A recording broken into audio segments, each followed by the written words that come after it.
A new United Nations report says that global food inflation got worse last month. That means it's getting more expensive for people simply to eat. The report says food prices are closing in on record highs. And while the cost of grain fell, that was more than offset by a sharp increase in the price of sugar. Joining us now from Rome, the senior economist at the UN's Food and Agriculture Organization, Abdolreza Abbassian. Thank you so much for joining us here on In Business.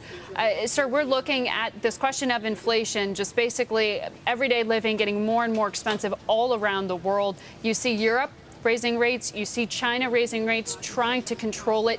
Is that going to be effective? Well, you know, there is a food inflation for sure, and I don't think that the latest data that we published is going to give a good sign about that receding anytime soon.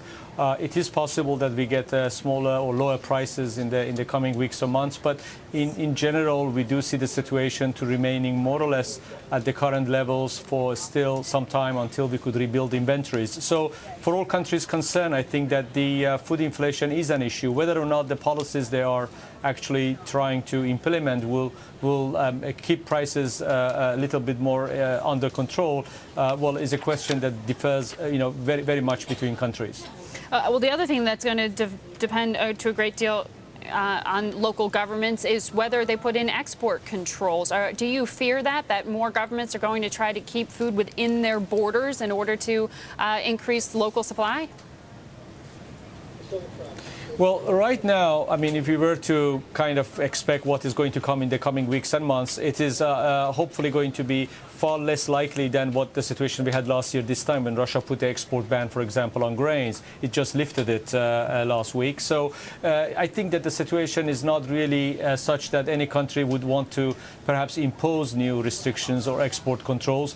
But, weather is a big factor. Last year this time was when we had the droughts. So, and countries seem to be rather, as an easy option, they rather jump to that as a one policy option. I hope they would use it much less because it does really make markets globally very volatile and agitated. But right now, we don't see that in the cards, at least for this season, the starting of this season.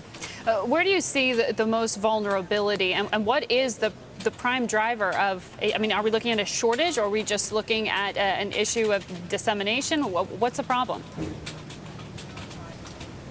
Well, it's not really a problem. This is a situation where production is not keeping up with consumption, as easy as that. Now, oftentimes when this happens, you get prices rise and then the demand will give in, which is called, sort of rationing. We are not seeing that happening because, in fact, in spite of the fact that there is a billion people out there who cannot eat, cannot afford to buy food, there are a lot of people who are actually can afford, and a lot of countries which are growing very strongly, right, and they can afford these higher prices. So you do not get the rationing that you would expect, and that is probably one of the factors for this very, I would say, stubborn high prices continuing.